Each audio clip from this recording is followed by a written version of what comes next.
Hello friends, welcomes to R K lunch point. मेरा नाम है राहुल राज और मैंने आपको बताया था कि मैं एक बिजनेस स्टडी की सीरीज लाया हूं जो कि हिंदी मीडियम में है, 12वीं कक्षा वालों के लिए और सीबीएसई का सिलेबस है। और ये वो बुक है जिससे मैं आपको पढ़ाता हूं, जिसके राइटर आर के सिंगला हैं। तो आज मैं आपके चैप्टर 10 वित्तीय बाजार की एक्सरसाइज 10.2 के साथ हाजिर हूँ, जो कि लास्ट एक्सरसाइज है इस चैप्टर की। इसको स्टार्ट करने से पहले मैं आपको दो बातें बता देना चाहता हूँ। पहली बात यह कि अगर आपने इससे पहले की वीडियोस हैं जिन्हें नहीं देखा है तो उनका लिंक आपको डिस्क्रिप्शन में मिल जाएगा, वहां से जाकर आप उनको देख लें, उसके बाद इस चैप्टर पर आएं। और दूसरी बात यह है कि अगर आप किसी भी चैप्टर्स के नोट्स लेना चाहते हैं, पढ़ना चाहते हैं, तो उसका लिंक भी आपको डिस्क्रिप्शन में मिल जाएगा, वहां से जाकर उनको डाउनलोड कर सकते हैं। ठीक है, हर एक चैप्टर्स के नोट, हर एक चैप्टर की वीडियोस के डिस्क्रिप्शन में डले पड़े हैं, तो वहां से आप जाकर उनको ले सकते हैं। तो चलिए इस वीडियो को बिना किसी देर किए स्टार्ट करते हैं।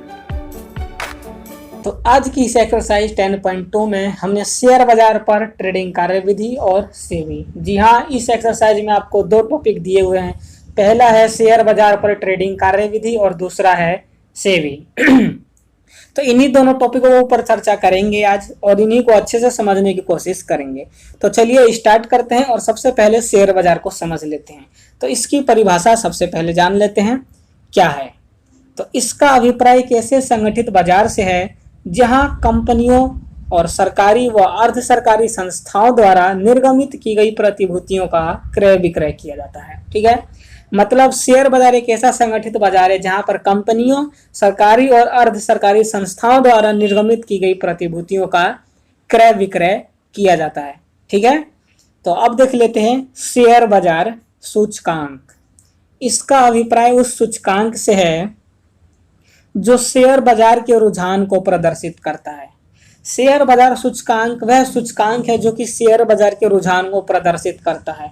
यहाँ पर रुझान का मतलब शेयर बाजार के योजना, ठीक है, योजना, ठीक है, योजना हो सकता है, कोई सूचना हो सकती है। ठीक है, शेयर बाजार का ये हो सकता है कि भविष्य में शेयर बाजार क्या करने वाला है उसके बारे में कोई जानकारी हो सकती है। ठीक है, तो जो भी है उनको प्रदर्शित करना क्या कहलाता है? शेयर बाजार सूचकांक कहलाता है। ठीक है, तो अब देख लेते हैं शेयर बाजार की विशेषताएं। तो सबसे पहला है संगठित बाजार। तो इसके संगठित होने का अभिप्राय यह है कि प्रत्येक शेयर बाजार की प्रबंध समिति होती है। ठीक है, जिसको प्रबंध व नियंत्रण संबंधी सभी अधिकार प्राप्त होते हैं। शेयर बाजार का मतलब क्या है? शेयर बाजार का मतलब यह है कि प्रत्येक शेयर बाजार की एक प्रबंध समिति होती है जिसको प्रबंध और नियंत्रण संबंधी सभी अधिकार प्राप्त होते हैं, जिससे कि वो शेयर बाजार को नियंत्रण करता है और उसका प्रबंधन करता है और उसको चलाता है। तो इसलिए क्या है? शेयर बाजार संगठित बाजार है। ठीक है, तो अगला है आपका विभिन्न संस्थाओं द्वारा निर्गमित प्रतिभूतियों में व्यवहार। एक शेयर बाजार में प्रायः उन्हीं संस्थाओं की प्रतिभूतियों में ही व्यवहार होता है जो वहां पर सूचीबद्ध होती है। मतलब यह है कि एक शेयर बाजार में उन्हीं संस्थाओं की प्रतिभूतियों का क्रय विक्रय किया जा सकता है जिसने कि शेयर बाजार में रजिस्ट्रेशन करवा रखा हो। सूचीबद्ध का मतलब यहाँ पर पंजीकरण से है, रजिस्ट्रेशन से है, कंफ्यूज ना हो। ठीक है, अगला है आपका केवल अधिकृत सदस्यों द्वारा व्यवहार। शेयर बाजार में निवेशकों के लिए प्रतिभूतियों का क्रय विक्रय केवल अधिकृत सदस्यों द्वारा ही किया जाता है। इसमें सभी क्रिया इनके द्वारा ही किया जाता है। इसका मतलब यह है कि शेयर बाजार में जब भी निवेशकों को प्रतिभूतियों का क्रय विक्रय करना होता है तो वो स्वयं ही डायरेक्ट क्रय विक्रय नहीं कर सकते, क्योंकि उनको यह अधिकार नहीं है। ठीक है, जो क्रय विक्रय करने का अधिकार है वो शेयर बाजार ने कुछ सदस्यों को दिया होता है, जिनको कि अधिकृत सदस्य यहाँ पर बोला गया है। ठीक है, तो शेयर बाजार ने उन लोगों को अधिकार दे रखा है कि वो निवेशकों के लिए प्रतिभूतियों का क्रय विक्रय करेंगे या कर सकते हैं। ठीक है, तो अब जब भी निवेशकों को प्रतिभूतियों का क्रय विक्रय करना होगा तो वो क्या करेंगे? वो उन सदस्यों को कांटेक्ट करेंगे जिसको शेयर बाजार ने क्रय विक्रय करने का अधिकार दे रखा है। ठीक है, और वो उनको बताएंगे कि वो प्रतिभूतियों का क्रय विक्रय करना चाहते हैं, तो फिर जो अधिकृत सदस्य होता है वो उनके लिए, निवेशकों के लिए प्रतिभूतियों का क्रय विक्रय करेगा। ठीक है, तो ये है अधिकृत सदस्यों का व्यवहार। ठीक है, तो अगला है आपका नियमों एवं उप नियमों का पालन करना आवश्यक। शेयर बाजार में किए जाने वाले समस्त लेन देनों के लिए उसके द्वारा निर्धारित नियमों का पालन करना आवश्यक है। अगर आप शेयर बाजार में कोई भी लेन देन करना चाहते हैं तो जो शेयर बाजार ने नियम निर्धारित कर रखे हैं उनका पालन करना आवश्यक है। अगर आप किसी भी नियम का पालन नहीं करते, उल्लंघन करते हैं, तो आप वहां से लेन देन नहीं कर सकते और आपका जो लाइसेंस है शेयर बाजार से मिला हुआ उसको शेयर बाजार रद्द कर सकती है, कैंसल कर सकती है। ठीक है, तो इसलिए शेयर बाजार के नियमों का पालन करना बहुत आवश्यक है अगर आप इससे जुड़ा रहना चाहते हैं तो ये हमने शेयर बाजार की कुछ विशेषताएं देख ली। अब देख लेते हैं कि शेयर बाजार के कार्य क्या हैं। तो सबसे पहला है आपका वर्तमान प्रतिभूतियों में तरलता व विपणनीयता पैदा करना। यहाँ विभिन्न प्रतिभूतियों का क्रय विक्रय होता रहता है जिसमें निवेशक जब भी चाहे निवेश कर सकता है और जब चाहे निवेश को पुनः धन में बदल सकता है। प्रतिभूतियों में व्यवहार के लिए बाजार का तैयार होना उसकी विपणनीयता को बढ़ाता है और धन के निवेश में तरलता पैदा करता है।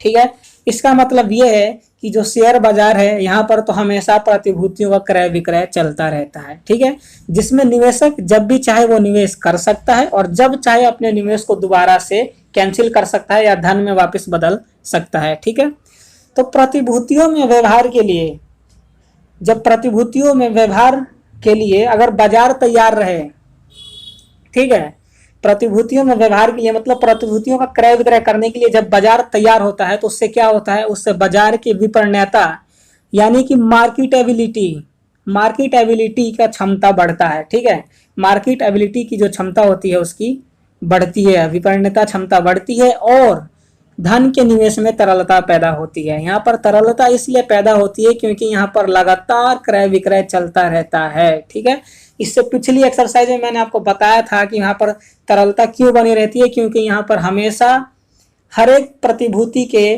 क्रेता और विक्रेता उपस्थित रहते हैं जिससे कि तरलता इसमें बनी रहती है। तो वही बात यहाँ पर भी है। ठीक है, धन के निवेश में तरलता बनी रहती है। ठीक है, मैं आशा करता हूँ आपको समझ में आ रहा होगा।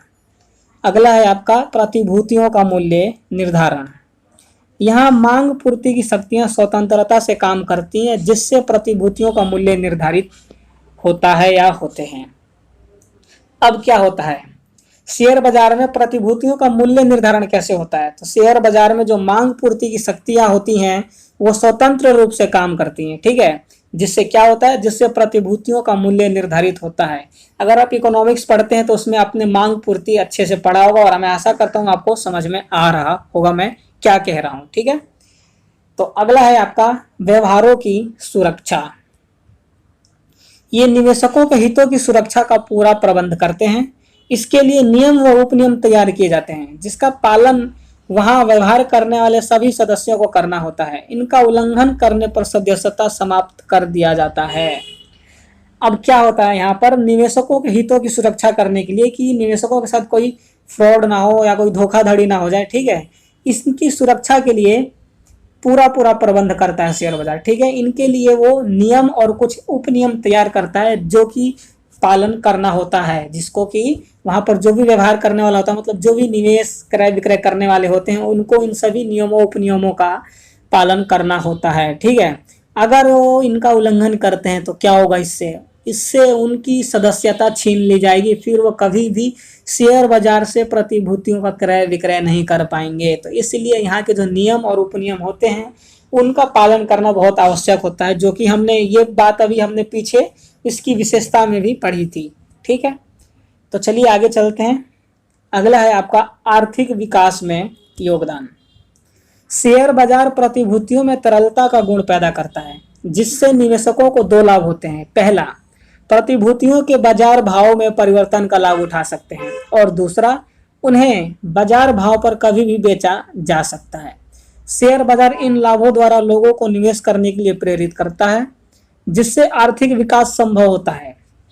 मतलब ये है कि जो शेयर बाजार है वो आर्थिक विकास में योगदान कैसे देता है, तो योगदान ऐसे देता है, जो शेयर बाजार होता है वो प्रतिभूतियों में तरलता का जो गुण होता है ना उसको पैदा करता है। ठीक है, इससे क्या होता है, इससे कि निवेशकों को दो लाभ होते हैं। पहला लाभ ये है कि वो प्रतिभूतियों के बाजार में जो भी भाव बदलते हैं, जैसे कि पहले कोई प्रतिभूति 4 रुपए की थी, अब 2 रुपए की हो गई, तो जो निवेशक है वो फटाफट खरीदना चाहे तो वो 2 रुपए में खरीद सकता है। ठीक है, मतलब जो प्रतिभूति पहले महंगी थी अगर वो अब सस्ती हो गई तो अगर उसे कोई खरीदना चाहे तो तुरंत उसे खरीद सकता है। ठीक है, और दूसरा लाभ ये है कि उन्हें बाजार भाव पर कभी भी बेचा जा सकता है।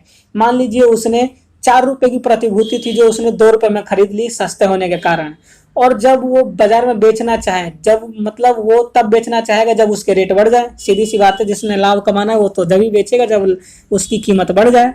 तो वो जब बाजार में उस प्रतिभूति की कीमत बढ़ जाए तो वो उस बाजार में बाजार भाव पर बेच सकता है, जिससे कि उसको लाभ होता है। ठीक है, अधिकतर जो भी होते हैं निवेशक वो इसीलिए प्रतिभूतियों का क्रय विक्रय करते हैं, किस लिए? लाभ कमाने के लिए। ठीक है, जैसी मार्केट में प्रतिभूतियों का मूल्य कम होता है तो वो खरीद लेते हैं, और जैसी प्रतिभूतियों का मूल्य बढ़ जाता है तो वो उसको बेच देते हैं। ठीक है, तो क्या होता है कि इन लाभों द्वारा लोग प्रेरित होते हैं। तो जो ये लाभ होता है ना, इनको इस लाभ से लोग प्रेरित होते हैं। किसके लिए प्रेरित होते हैं? निवेश करने के लिए प्रतिभूतियों में। ठीक है, और जब वो निवेश करते हैं तो उससे क्या होता है? उससे आर्थिक विकास संभव हो पाती है। जो शेयर बाजार है वो आर्थिक विकास में योगदान दे पाता है।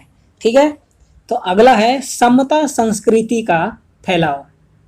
शेयर बाजार अपनी सूचीबद्ध कंपनियों के संबंध में सभी सूचनाएं प्रकाशित कर देता है, जिससे लोगों का मार्गदर्शन होता है। परिणामतः अंशधारी लगातार बढ़ रहे हैं या बढ़ते हैं। समता संस्कृति का फैलाव। ठीक है, इसका मतलब यह है कि जो शेयर बाजार होता है वो सूचीबद्ध, यानी कि शेयर बाजार में जितनी भी कंपनियां रजिस्टर्ड हैं उन कंपनी की सभी सूचनाएं वो प्रकाशित कर देता है, जिससे कि लोगों को कोई भ्रम ना हो, किसी से धोखाधड़ी के चक्कर में ना फंसे। इससे लोगों का क्या होता है? मार्गदर्शन होता है। ठीक है, और जब लोगों का मार्गदर्शन होता है, उनको अच्छा लगता है, धोखाधड़ी नहीं होता है, तो क्या होते हैं कि वो इसकी तरफ ज्यादा आकर्षित होते हैं, शेयर बाजार की तरफ ज्यादा रुचि लेते हैं, इसमें ज्यादा निवेश करते हैं। तो इससे क्या होता है कि लगातार अंशधारी इसमें बढ़ते हैं, निवेशक बढ़ते हैं। तो इससे क्या होता है? समता संस्कृति का फैलाव होता है, कि जो संस्कृति बनी हुई है ना, संस्कृति का मतलब तो आप जानती होंगे, जो पहले से चलता हुआ आ रहा है वही आगे बढ़ाना, उसको संस्कृति कहते हैं। ठीक है, तो वही बात यहाँ पर है। उसमें क्या होता है कि धीरे धीरे जो यहाँ पे निवेशक अंशधारी है वो बढ़ते रहते हैं, तो जो शेयर बाजार है वो आगे अपनी संस्कृति को फैलाता चला जाता है। तो अगला है सट्टे की सुविधा उपलब्ध कराना। जब प्रतिभूतियों का क्रय लाभ कमाने के उद्देश्य से किया जाता है तो इसे सट्टा कहते हैं। ठीक है, सट्टे का मतलब आप बहुत अच्छे से जानते होंगे, खेलते भी होंगे। आईपीएल तो बहुत चलता है, आईपीएल में सट्टा आपने सुना भी होगा, मैं आशा करता हूँ जानते भी होंगे और आप समझ भी गए होंगे कि मैं क्या कहना चाहता हूँ। तो जो निवेशक होते हैं कि जो प्रतिभूतियों का क्रय और विक्रय लाभ कमाने के उद्देश्य से करते हैं तो इसे क्या कहते हैं? इसको सट्टा कहते हैं। ठीक है, संबंधित अधिनियम के प्रावधानों में ऐसा करने की अनुमति दी जाती है। शेयर बाजार से कुछ संबंधित अधिनियम बना रखे हैं, उनके प्रावधानों में सट्टे की अनुमति दी जाती है, जिससे सट्टा यहाँ पर खेल सकते हैं, लगा सकते हैं। ठीक है, तो आगे चलते हैं। तो दोस्तों, हमारे वीडियो को देखने वाले 80-90% ऐसे व्यूअर हैं जो कि हमारे चैनल को सब्सक्राइब करके नहीं रखते। तो आप लोग हमारे चैनल को सब्सक्राइब कर लीजिए, जिससे हम भी मोटिवेट होते रहें और आपके लिए लगातार वीडियोस लेकर आते रहें। तो केवल 10% ऐसे हैं व्यूवर्स जिन्होंने सब्सक्राइब कर रखा है, और 90% व्यूवर्स ऐसे हैं जिन्होंने सब्सक्राइब नहीं कर रखा। तो प्लीज़ आप लोग भी हमारे चैनल को सब्सक्राइब कर लीजिए, ताकि हम आपके लिए लगातार वीडियो लाते रहें। यहाँ पर आपके शेयर बाजार के कार्य खत्म हो गए। मैं आशा करता हूँ कि आपको समझ में आया होगा। ठीक है, अगर आपको कुछ भी समझ में ना आए तो कमेंट करके जरूर बताएं, मैं आपको दोबारा से अच्छे से समझाने की कोशिश करूंगा। ठीक है, तो अब देख लेते हैं आपका शेयर बाजार पर ट्रेडिंग कार्यविधि। इसकी कार्यविधि क्या है? ट्रेडिंग कार्यविधि। ठीक है, तो पहला है ब्रोकर का चयन। अगर आप शेयर बाजार पर कार्यविधि करना चाहते हैं, ट्रेडिंग यानी व्यापार कार्यविधि करना चाहते हैं, तो सबसे पहले आपको ब्रोकर का चयन करना होगा। अब ये ब्रोकर क्या होता है तो अभी बताते हैं क्या होता है ब्रोकर। तो स्टॉक एक्सचेंज पर प्रतिभूति का क्रय विक्रय करने के लिए सर्वप्रथम सेबी द्वारा पंजीकृत ब्रोकर का चयन किया जाता है। ब्रोकर का मतलब आप जैसे एजेंट जानते होंगे, एजेंट कह सकते हैं ब्रोकर। जब आप शेयर बाजार में प्रतिभूतियों का क्रय विक्रय करना चाहते हैं तो उसके लिए सबसे पहले आपको एक एजेंट का चयन करना चाहता है कि आप किसके माध्यम से ये खरीदना बेचना कर सकते हैं, क्रय विक्रय प्रतिभूतियों का करना चाहते हैं। ठीक है, दूसरा पॉइंट, डिपॉजिटरी के पास डीमैट खाता खोलना। आजकल प्रतिभूतियों में होने वाले सभी व्यवहार ऑनलाइन व पेपर रहित होते हैं। इसे संभव बनाने के लिए एक डीमैट खाता का खोला जाना जरूरी है। ठीक है, आपको पता है कि आजकल इंटरनेट का माध्यम है, जो पेपर है ये सारे पेपर बंद हो चुके हैं, जो भी काम हो रहे हैं आजकल सारे ऑनलाइन हो रहे हैं। ठीक है, तो इसके लिए क्या किया जाता है, इसके लिए एक डिपॉजिटरी के पास डीमैट खाता खोला जाता है। डीमैट खाता क्यों खोला जाता है, क्योंकि जब भी आप किसी भी प्रतिभूति का क्रय विक्रय करते हैं तो वहां पर आपको कैश में पेमेंट नहीं करना होता है। ठीक है, वो आपके सीधा अकाउंट से पैसे काटते हैं और जब प्रतिभूतियों को आप बेचेंगे तो सीधा आपके अकाउंट में पैसे आ जाते हैं। ठीक है, तो इसीलिए यहाँ पर डीमैट खाता खोला जाता है। ठीक है, और तीसरा है आपका आदेश देना। जब आपने ब्रोकर का चयन कर लिया, ठीक है, डीमैट खाता खुलवा लिया, तो उसके बाद आप आदेश दे सकते हैं। क्या दे सकते हैं आदेश, वो देखते हैं। डीमैट खाता खुल जाने के बाद ब्रोकर को प्रतिभूतियों के क्रय का आदेश दे सकते हैं। आदेश व्यक्तिगत रूप से व ईमेल व टेलीफोन द्वारा दिया जा सकता है। ठीक है, आपने पहले ब्रोकर का चयन किया, फिर डीमैट खाता भी खुलवा लिया, अब आप आदेश दे सकते हैं। किस चीज का आदेश दे सकते हैं, तो प्रतिभूतियों के क्रय करने का या विक्रय करने का आदेश दे सकते हैं। ठीक है, उसके लिए आपको क्या करना है, सीधा ब्रोकर को ईमेल, फोन, ठीक है, जो भी करना चाहते हैं व्यक्तिगत रूप से, तो ब्रोकर को आप किसी भी माध्यम से बताएंगे कि आप प्रतिभूतियों का क्रय करना चाहते हैं। आदेश देंगे उसको कि मैं प्रतिभूतियों का क्रय करना चाहता हूं, उसके लिए मेरे को सारी जानकारी दें, या फिर आप बताएंगे कि ये प्रतिभूति में क्रय करना चाहता हूं, इसकी कीमत ये है, ये क्रय कर दीजिए। तो जो ब्रोकर होगा वो आपके प्रतिभूति को क्रय कर देगा। ठीक है, चौथा है आपका आदेश पूरा करना। निवेशक के आदेश अनुसार ब्रोकर प्रतिभूतियों के क्रय विक्रय का व्यवहार करता है। इसके तुरंत बाद निवेशक के पास सूचना भेजने के लिए प्रसंविदा नोट तैयार करता है।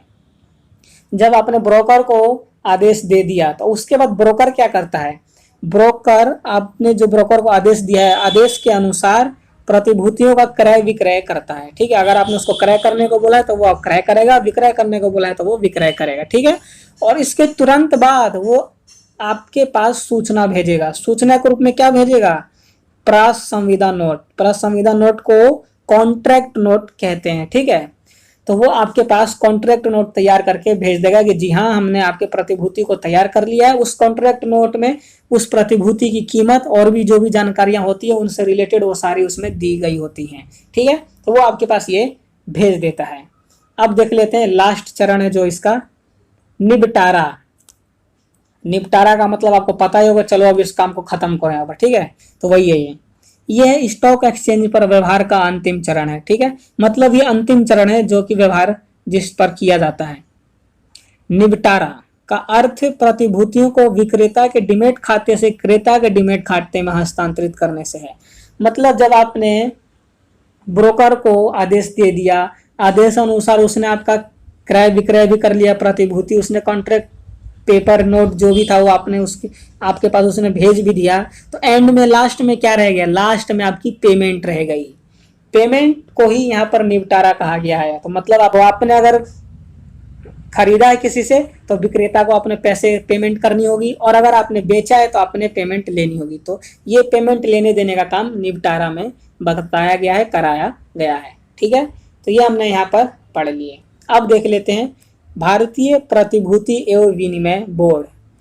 ये बहुत इंपॉर्टेंट चीज है, ये है सेबी की फुल फॉर्म हिंदी में, भारतीय प्रतिभूति एवं विनिमय बोर्ड। ठीक है, लिख लीजिए, इंग्लिश में है इसका securities and exchange board of India. ठीक है, securities and exchange board of India. तो अब इसके बारे में भी कुछ जान लेते हैं। तो शेयर बाजार देश की अर्थव्यवस्था का आधार होता है। ठीक है, जो शेयर बाजार होता है वो देश का अर्थव्यवस्था का आधार होता है। शेयर बाजार के ऊपर ही, शेयर बाजार के आधार पर यहाँ की देश की अर्थव्यवस्था अच्छी या खराब होती है। तो देश की अर्थव्यवस्था को सुदृढ़ बनाने व निवेशकों के हितों की रक्षा करने के लिए शेयर बाजार की क्रियाओं को नियंत्रित करना आवश्यक है। इसलिए पूंजी निर्गमन अधिनियम 1947 लागू किया। मैंने आपको यहाँ पर क्या बताया, यहाँ पर अर्थव्यवस्था को सुदृढ़ और निवेशकों के हितों की रक्षा करने के लिए शेयर बाजारों को नियंत्रित करने के लिए पूंजी निर्गमन अधिनियम 1947 को लागू किया गया था। जब सेबी बाजार स्टार्ट हुआ था तो उस समय इनके ऊपर नियंत्रण करने के लिए पूंजी निर्गमन अधिनियम 1947 को निर्धारित किया गया था, लागू किया गया था, स्थापित किया गया था। ठीक है, लेकिन क्या हुआ कि ये जो पूंजी निर्गमन अधिनियम 1947 था ये चला नहीं, ये फेल हो गया। तो इसलिए इसके जगह पर 1992 में सेबी की स्थापना हुई। सबसे इंपॉर्टेंट चीज, सेबी की स्थापना कब हुई? तो सेबी की स्थापना 1992 में हुई। सबसे इंपॉर्टेंट बात नोट कर लीजिए। ठीक है, तो अगला है आपका सेबी के उद्देश्य। सेबी के क्या उद्देश्य होते हैं? तो सबसे पहला है शेयर बाजारों का नियमन। सेबी का प्रथम उद्देश्य शेयर बाजारों को नियंत्रित करना है ताकि व्यवहार करने वालों को कुशलता सेवाएं प्राप्त हों। जो सेबी का सबसे पहला उद्देश्य वो ये है कि वो शेयर बाजार को नियंत्रित करे ताकि जो भी यहाँ पर व्यवहार हो उनको कुशलता पूर्वक सेवाएं प्राप्त हों। ठीक है, जो भी व्यवहार करने वाले हों उनको पूर्वक सेवाएं प्राप्त हो सके। आगे चलते हैं और अगला देख लेते हैं। तो अगला है आपका निवेशकों की सुरक्षा। निवेशकों की सुरक्षा का अर्थ इन्हें कंपनियों द्वारा दी जाने वाली गलत सूचनाओं से बचाना व भुगतान के जोखिम को कम करना आदि है। अब यहाँ पर निवेशकों की सुरक्षा करना बहुत आवश्यक है, क्योंकि यहाँ पर निवेशकों के साथ अगर धोखाधड़ी हुई तो क्या हुआ कि वो आपके शेयर बाजार में आगे कंटिन्यू नहीं कर पाएंगे, वो छोड़कर चले जाएंगे, उनका विश्वास नहीं रहेगा इसके ऊपर। ठीक है, तो इसलिए क्या किया गया, यहाँ पर निवेशकों की सुरक्षा का सुनिश्चित किया गया। और निवेशकों के हितों की सुरक्षा के लिए यहाँ पर जो कंपनी होती है जो कि गलत सूचना देती है, ठीक है, निवेशकों को, उससे यहाँ पर बचाने के लिए और भुगतान यानी पेमेंट करने के जोखिम को कम करने के लिए निवेशकों की सुरक्षा को यहाँ पर सुनिश्चित किया गया। ठीक है, जिससे निवेशकों के साथ कोई भी गलत कार्य ना हो पाए। तो अगला है आंतरिक ट्रेडिंग को रोकना। इसका अभिप्राय कंपनी की गुप्त जानकारी रखने वालों द्वारा उसका लाभ उठाने के लिए प्रतिभूतियों का क्रय विक्रय करना है। इससे आम निवेशकों के हितों को ठेस पहुंचती है। आंतरिक ट्रेडिंग को रोकना, इसका मतलब ये है कि जैसे कोई कंपनी है और उस कंपनी में कोई काम कर रहा है जिसको पता है कि ये शेयर है जो कि कल जाके इसका रेट बढ़ जाएगा, तो अगर वो इसका लाभ उठाना चाहे तो वो क्या करेगा, वो खुद ही उस शेयर को खरीद लेगा। ठीक है, खुद ही वो उस शेयर को खरीद लेगा। तो क्या होगा, इससे आम आदमी जो उसको खरीदना चाहता था वो उसको नहीं खरीद पाएगा। ठीक है, इससे क्या होगा कि निवेशकों के हितों को ठेस पहुंचती है। ठीक है, तो किसी कंपनी के अंदर कार्य करने वाला सदस्य ही अगर किसी प्रतिभूति को खरीद ले तो वो आंतरिक ट्रेडिंग कहलाता है। आंतरिक ट्रेडिंग का मतलब कंपनी के अंदर कार्य करने वाला सदस्य ही अगर क्रय विक्रय कर ले प्रतिभूतियों का तो वो आंतरिक ट्रेडिंग कहलाता है। इससे क्या होता है, इससे निवेशकों के हितों को ठेस पहुंचती है। ठीक है, लास्ट है दलालों पर नियंत्रण। पूंजी बाजार पर नियंत्रण करने के लिए दलालों तथा अन्य मध्यस्थों की क्रियाओं पर नजर रखना जरूरी है। अब जो शेयर बाजार है, शेयर बाजार नहीं, सेबी, ये क्या करता है, ये जितने भी मध्यस्थ, जो भी दलाल, एजेंट फेजेंट जो भी होते हैं, इन सब के ऊपर नजर बनाए रखता है ताकि ये किसी भी निवेशक के साथ कोई भी गलत जानकारी ना दे, उनको कोई धोखाधड़ी ना दे। ठीक है, ना करे उनके साथ, इसलिए इनके ऊपर नियंत्रण करता है। कौन करता है? सेबी करता है। तो ये हमने सेबी के उद्देश्य पढ़ लिया। अब हम पढ़ेंगे सेबी के कार्य। ठीक है, इससे पहले क्या पढ़ा, इससे पहले हमने सेबी के उद्देश्य पढ़े। अब क्या पढ़ेंगे, अब हम पढ़ेंगे सेबी के कार्य। तो सेबी के 3 कार्य होते हैं, मैं आपको बताया है। संरक्षात्मक कार्य, दूसरा है संचालन संबंधी कार्य और तीसरा है विकास संबंधी कार्य। तो एक एक करके हम इनको अच्छे से जान लेते हैं। तो सबसे पहले संरक्षा से संबंधित अनुचित व्यवहारों को रोकना। जो संरक्षात्मक कार्य है, क्या कार्य है, जो प्रतिभूति बाजार से, मतलब जो जिसमें व्यवहार, उसमें अनुचित व्यवहार यानी कि कोई गलत व्यवहार ना हो, धोखाधड़ी ना हो, निवेशकों को कोई धोखा ना दे जाए, उनके साथ कोई अनुचित व्यवहार ना हो, इन सब को रोकना, इन सब पर रोक लगाना, इन सारी चीजों से निवेशकों की सुरक्षा करना क्या है, संरक्षात्मक कार्य है।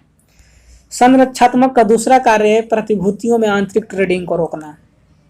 दूसरा क्या है, प्रतिभूतियों में आंतरिक ट्रेडिंग को रोकना। आंतरिक ट्रेडिंग को मैंने अभी आपको पीछे अच्छे से समझाया। आंतरिक ट्रेडिंग का मतलब एक कंपनी के अंदर कार्य करने वाले सदस्य द्वारा प्रतिभूति का क्रय कर लेना आंतरिक ट्रेडिंग कहलाता है। क्योंकि वो उस कंपनी के अंदर है तो इसलिए वो कंपनी के अंदर की उस प्रतिभूति के बारे में जानकारी उसके पास होती है। वो जानता है कि आज इसकी कीमत कम है, कल जाके बढ़ जाएगी, तो इसलिए वो उसको चाहे तो उस प्रतिभूति को खरीद सकता है, ताकि जब कल उस प्रतिभूति का रेट बढ़ जाए तो उसको वो बेचकर लाभ कमा सके। ठीक है, तो ये होता है आंतरिक ट्रेडिंग। मतलब एक कंपनी के अंदर काम करने वाला सदस्य ही प्रतिभूति को क्रय कर ले तो वो आंतरिक ट्रेडिंग करता है। ठीक है, तो इस पर रोक लगाना, कोई आंतरिक ट्रेडिंग यहाँ पर ना हो। कौन सा, ये संरक्षात्मक कार्य है। अगला है निवेशकों को प्रतिभूतियों में व्यवहार संबंधी शिक्षा प्रदान करना। जो निवेशक होते हैं जिनको नहीं पता कि इसमें क्रय विक्रय कैसे किया जाता है, तो क्रय विक्रय से संबंधित इनको शिक्षा प्रदान किया जाता है। किसको, निवेशकों को। ठीक है, तो ये क्या, ये भी एक संरक्षात्मक कार्य है। तो अगला है आपका संचालन संबंधी कार्य। शेयर बाजारों में किए जाने वाले व्यवसाय का संचालन। शेयर बाजार में जो भी व्यवसाय किया जा रहा है उनका संचालन करना क्या है, संचालन संबंधी कार्य है। अगला है ब्रोकर, उप ब्रोकर, एजेंटों आदि का रजिस्ट्रेशन करना। जो भी ब्रोकर, उप ब्रोकर, एजेंट, दलाल, मध्यस्थ जो भी होते हैं इनका रजिस्ट्रेशन करना। अगला है क्रेडिट रेटिंग एजेंसी का रजिस्ट्रेशन और संचालन करना। Credit rating agency, credit rating का मतलब जो उधार देने वाली कंपनियां हैं उनका संचालन और रजिस्ट्रेशन करना। ठीक है, सामूहिक विनियोग स्कीम जैसे म्यूचुअल फंड रजिस्ट्रेशन करना और संचालन करना। सामूहिक विनियोग स्कीम, ठीक है, ग्रुप इन्वेस्टमेंट स्कीम, जिसे इंग्लिश में कह सकते हैं ग्रुप इन्वेस्टमेंट स्कीम। जैसे कि म्यूचुअल फंड जो कि बहुत चल रहा है, आपने सुना है, यूज भी करते हैं, मैं जानता हूं, और मैं ये भी कहना चाहता हूं कि आप अच्छे से समझ रहे होंगे जो मैं आपको समझा रहा हूं। ठीक है, तो ऐसी जितनी भी स्कीम है, म्यूचुअल फंड, फोन पे, गूगल पे, ये जितनी भी सारी ऐसी स्कीम है, इन सब का रजिस्ट्रेशन और संचालन करना क्या है, ये सारे जो भी मैंने आपको अभी बताया ये सारे संचालन संबंधी कार्य हैं। अब आता है सेबी का लास्ट कार्य जो कि है विकास संबंधी कार्य। मध्यस्थों को प्रशिक्षण देना। जो भी मध्यस्थ होते हैं, दलाल होते हैं, उनको प्रशिक्षण देना। ठीक है, दूसरा है लोचशील दृष्टिकोण अपनाकर पूंजी बाजार का विकास करना। ठीक है, लोचशील दृष्टिकोण अपनाकर, लोचशील का मतलब आपको मैंने पहले भी चैप्टर में बताया है, जिसे हम बदल सकें। अगर आगे चल के उसमें परिवर्तन करने की आवश्यकता हुई तो हम उसको परिवर्तित कर सकें, इसे कहते हैं लोचशील। यानी तो क्या करता है, लोचशील दृष्टिकोण या नियम, कुछ भी कह सकते हैं, योजना अपनाकर पूंजी बाजार का विकास करना। पूंजी बाजार मैंने आपको बताया है पिछली एक्सरसाइज में। ठीक है, लास्ट कार्य है इसका शोध कार्य करना। अगर कोई गलती हो गई है तो उसका सुधारात्मक कार्य भी विकास संबंधी कार्य ही किया जाता है। इसके अंदर ही सुधारात्मक कार्य भी किया जाता है। ठीक है, तो ये हमने सेबी के यहाँ पर कार्य पढ़ लिए। ये आपका एक्सरसाइज और ये 10वां चैप्टर यहीं पर समाप्त होता है। मैं आशा करता हूँ कि आपको अच्छे से समझ में आया होगा। अगर आपको कुछ समझ नहीं आया है तो आप कमेंट करके बता सकते हैं। तो अगर आप हमारे इस चैनल के साथ जुड़े रहना चाहते हैं तो हमारे चैनल को सब्सक्राइब कर ले, बेल आइकन को प्रेस कर ले, ताकि जब भी मैं वीडियो को अपलोड किया करूँ तो सबसे पहले उसका नोटिफिकेशन आप तक पहुंच सके और आपसे कोई भी वीडियो मिस ना हो। और अगर आपको कोई भी प्रॉब्लम आए, कुछ समझ में ना आए, तो आप कमेंट करके ज़रूर बताएं कि आपको क्या प्रॉब्लम आ रही है, जो मैं बताना चाह रहा हूँ समझ पा रहे हैं, नहीं समझ पा रहे, कुछ समझ में आ रहा है या नहीं आ रहा है, वीडियो कैसी लगी, अच्छी या बुरी, जो भी है कमेंट करके ज़रूर बताएं। और अपने दोस्तों के साथ शेयर जरूर करें। अगर जो भी है बिजनेस स्टडी हिंदी मीडियम में पढ़ना चाहते हैं तो एक शेयर से आपकी किसी की ज़िंदगी बदल सकती है। एक शेयर जरूर कर दें और लास्ट में एक लाइक तो बनता है। अगर आपको वीडियो अच्छी लगी हो, समझ में आई हो तो ठीक है, नहीं आई हो तो भी कर देना, क्योंकि एक लाइक से आपका क्या जाता है। तो चलिए आज की वीडियो में बस इतना ही। मैं अगली वीडियो में आपके अगले चैप्टर के साथ दोबारा से हाजिर होऊंगा। तब तक के लिए